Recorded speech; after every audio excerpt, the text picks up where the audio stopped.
What is going on, guys? Jack here and welcome back to another episode of the Portsmouth Career Mode series. This is episode number 50 and as you can tell by the title, guys, this is going to be a special milestone episode of this series. We've managed to get to 50 episodes in this series and hopefully there's 50 more to come in this series. I'm so happy that you guys are enjoying this series. The support so far has been amazing and if we can get a like on this video for a special episode, that would be greatly appreciated, guys. But yeah, let's get into it. We are going to be covering the January transfer window in today's episode, or at least part of it anyway. Most likely going to be half of it, but we'll see how far we do get in the January transfer window. We've also got a match coming up in the reverse fixture against Middlesbrough, and that will certainly be an interesting one. But yeah, let's get into this episode. We do have a few emails in our inbox, so let's go and take a little look at them. So as I expected, they are monthly scouting updates. Nevertheless, we will have a little look at them, see if we got any players that are interesting in the youth academy. And so we've got Ben Smith there, we've got Harry Spencer, but oh my god, this guy looks pretty decent, doesn't he? And his name is John De Vera, I think. And so he's got 75 to 94 potential, 56 to 76 overall. I think I'll go ahead and sign him up. I think I can, yeah, I think I'll risk that. I'll sign him up, put him in the youth academy. Could even sign this guy up, but I probably won't. I will reject this guy and also this guy and keep an eye on this guy in case he is anything in the next couple of months when I do scout him further. With regards to these other ones, I do not think there's going to be any good players in here, so there really isn't any good players of note in here. Going to keep an eye on Rob Sheehan, but apart from that, not really anyone good from Republic of Ireland. Anyone from Scotland though, no. So we haven't really got anyone from Scotland to note of at the moment, but we do have a good English player that we've just signed into the academy, and it'll be interesting to see how he does develop. So here we have a match against Middlesbrough, guys. We only played them actually in the last episode, and we're already playing the reverse fixture. But let's go into this match and I'll show you guys the lineup that I'm going with for this match. So for the lineup that I'm going with for the Middlesbrough match, this is the lineup that I've decided to pick. We've got pretty much the same side that I went with in the last game of last episode. We've got Heaton in goal, Blackett, Milosevic. I'm going to keep Munir in there actually. I might actually take out Hong Chul unless, no, you know, I'll keep Hong Chul in. We've got Polyak, then we've got Bigger Romana. Dele Alli has been pretty sick at central attacking midfielder, so I'm going to keep him in there, just sitting behind Berahino. I think that should be a strong enough team going into this final match before the January transfer window. We're taking a little look at the league table here now. You can see Middlesbrough are not doing too well this season. We're sitting in first place, so really this is a good opportunity for us to pick up a win here and maybe extend our lead at the top of the table against Nottingham Forest, who are playing today. So really a win is vital in this match if we are wanting to stay at the top of the table. I'll be honest, I haven't actually played FIFA in about a week, and that really does explain why I haven't uploaded much, so I'm maybe a little bit rusty here on Legendary, and hopefully you guys can, well, forgive me for being bad and rusty if I do concede some silly goals. Oh my god, that is a good shot on goal. No, it's not. That really isn't a good shot on goal, but it's a good opportunity there. And the first one of the game comes to Middlesbrough there, but a bit of a scuff shot really from Clayton. Oh my god, they're passing it inside to their man Green here, and it's Milosevic on the line to block the shot. What a block that is by our defender, and that is exactly why he is our captain. Hong Chul is absolutely nowhere down this left-hand side, and I'm in a bit of trouble here as they cross it into the middle, and oh my god, that was a bit of a bad header there from Blackett, and almost we were made to pay for that. That would have been the most stupid own goal I've ever seen, but luckily we don't get punished for that. Here they go into the box. We've got to make sure they don't get a shot off here in this situation. That is a good tackle again by Blackett. We've got an opportunity to go on the break here, or maybe not. What the hell was going on there? That was a really bad decision to throw it out from me, and I was almost punished there. Well, there we go. We pick up a 0-0 result in this match. Not the best of games, really, from me in this. Well, this game was pretty terrible, actually, to be honest. We probably should have played a little bit better in this match, and it's unfortunate that we've only come away with 1 point. I didn't play that well in creating chances, although I did play well in passing the ball about. I just couldn't get enough chances on goal to make sure that we pick up the result here. Following that, we are now in the January transfer window. We'll have a little look at the squad report to begin with, see if there's any players that have increased for this month, and damn right is Tom Heaton in excellent form. That is certainly correct right there. So we got Alexander Milosevic up to 75. We're really looking for any players that have actually improved. So Jed Wallace, he's gone up to 72. I'm pretty sure he was 71 beforehand, and he is growing in a lot of stats, which is good to see. Never going to be selling him, as he is a really vital player for us. Jordan Ibe up to 76 overall, and he's got some insane stats there. Such a blisteringly fast player, and again, another player that is beginning to grow and develop into a really, really nice player for the future. We've got Jack Watmer as well, +3 this season, and he has been a revelation. He really has. A really good player, and someone that I'm definitely going to be using for the future. We've got Luke James, who hasn't grown. We've got Ismail Castillon, who's gone up to 69 overall. George Taylor's gone up to 71 overall. We've got Prosperi, and he is a god. I mean, look at that. 90 ball control at 17. He is just brilliant, isn't he? Technically, he is a god and a really, really good player once again for the future. Scott Lappin hasn't got any potential status, but he looks pretty decent, I have to admit. Not too bad there. Rolando Aaron's up by +3, so our left midfielders are doing pretty well this season. Growing very nicely indeed. Bingham Williams up to 67 overall now, and look at those. I mean, seriously, those standing tackles, the marking, the interceptions, and the strength as well for a left back. That is just perfect and exactly what you need. Maxwell Cornet been a bit of a surprise this season. I haven't used him too much, but when I have done, he's popped up with a few goals every now and then. We've got Hong Chu up to 76 overall, and some players that I am looking to sell on as well that are actually growing, and I'll show you those players in a minute once we get through the squad report. We got any other players that are increasing? I mean, Tartar's up to 74 overall, but apart from that, not too many players on the increase this month. Transfer offer straight away for Tom Heaton here, and I'm guessing this is going to be a big money move. I'm not going to be selling him. It's not going to be like with Scott Loach where I sold him to Fulham for 4 million. I'm not selling this guy. It's as simple as that. I'm going to reject all offers and disallow future offers. Even if PSG come in for a 30 million bid, I'm not selling this guy, and I've made that clear from the beginning. We have a youth squad monthly report as well. We'll have a look at this. We've got Danny Symington. Probably going to end up rejecting him unless he grows on May the 1st. John De Vera as well. Looking very, very nice there. We've got Sam Reach, who's also looking fairly average. I may actually reject him.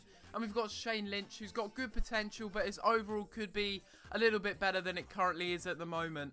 So with the players that I'm looking to sell in this transfer window, I'm looking to sell Rowe McNally. You may be asking yourself, why are you looking to sell Rowe McNally? Well, one, he is worth a lot of money, and two, he's on high wages. As well as that, he's not really the best of defenders in my opinion. I thought he was going to be an absolute rock at the back, but that 33 balance, that really does put me off, and it really does show in matches and vital games. He really hasn't been performing in the vital matches that I have played him in, and despite having really, really good standing tackles, slide tackle and marking, not really my type of player really, and that is exactly why I put him on the transfer list.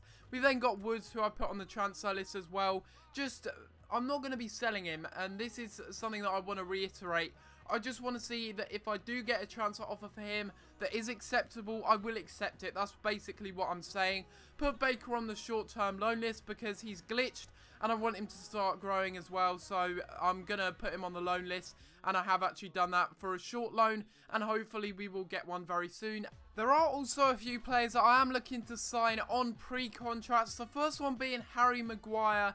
Now, he is 23 years old. He's 71 overall from Hull City, and I am looking at possibly signing him, but I'll only be signing him on a pre-contract once I sell one of my centre-backs. But that will be someone that I will be keeping my eye on throughout the transfer window, especially if we do sell a defender or any player in fact. You may also know that I've got a weird problem with the wage budget. At the moment, I've got 2,147,000,000, and then when I do that, it just goes to zero. It's a little bit strange, if I'm going to be honest with you. So what I'm going to go ahead and do is I'm going to go ahead and request some funds, because apparently that is a good way of fixing it in the current season that you're in. Otherwise, you have to wait till next season for the budget to actually reset. So we'll go ahead and just put in that much money. If they don't accept that, then I'll just go lower and lower, and we'll wait and see what they do actually say about that, the Portsmouth board. So we have a match here against Bolton Wanderers, but what I am going to go ahead and do is sim this match, and we will go ahead and switch to the reserve side just like this, and we'll wait and see if we do actually pick up a decent result in this match. We are now 3 points ahead of Nottingham Forest, which is of course brilliant. So going into this match, I'm hoping that we can actually pick up another good result and extend our lead at the top of the table, maybe to even more points. That would be brilliant, but we'll have a look here. Oh my god, 2 goals in 2 minutes. Aaron's getting on the score sheet there, and Moxie getting on the score sheet at the back for Bolton. We did actually play Bolton earlier in the season, and I think that ended... Did it end 0-0? I think it did, but Bolton did dominate the play completely. Are we going to get a win here?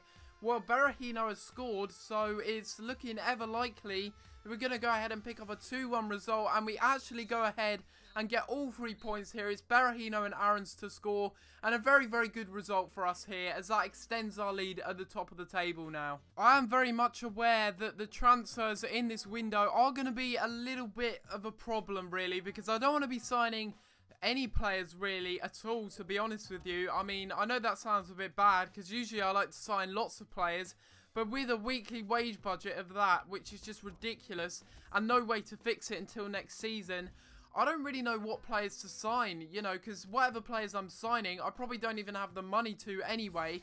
So I'm not really sure what to do in this situation. This match here is certainly one that I cannot afford to sim, so I'm going to go ahead and play it here. It's of course against Tottenham Hotspur in the FA Cup round of 3, and well, I'm not really sure that we're going to do too well in this match, I will be honest.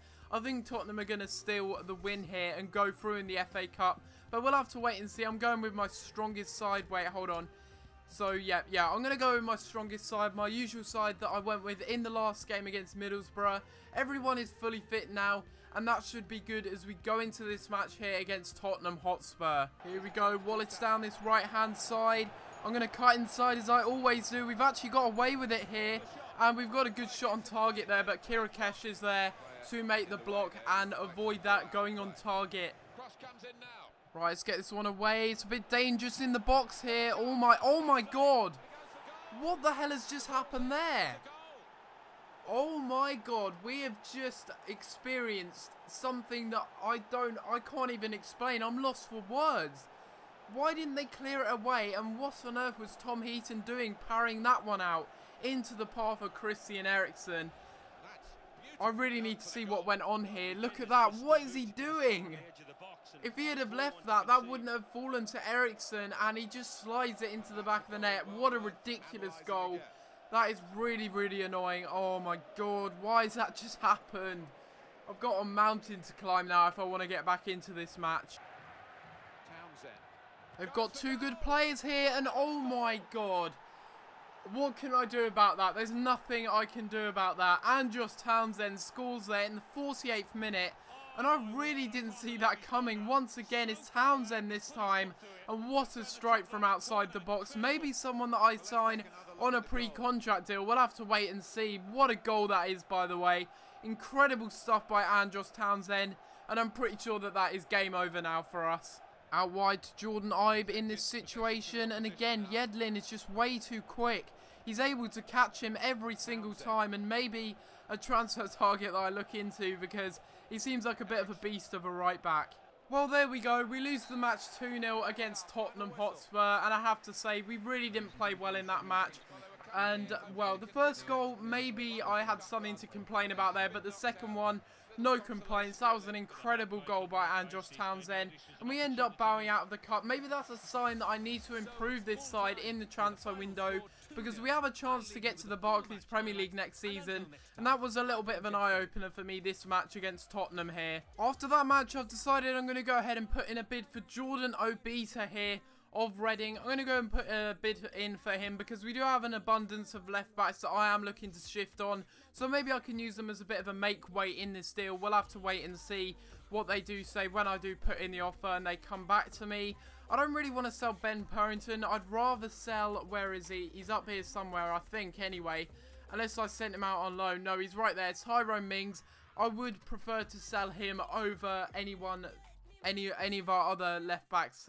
So I'll go ahead and offer Mings, and I'll go ahead and offer 500,000, and we'll wait and see what they do say about that. For next season, I am looking to reinforce my defence. I'm of course looking to sell Romagnoli in this transfer window if it is possible, and maybe John Anthony Brooks would be a good replacement on a pre-contract agreement.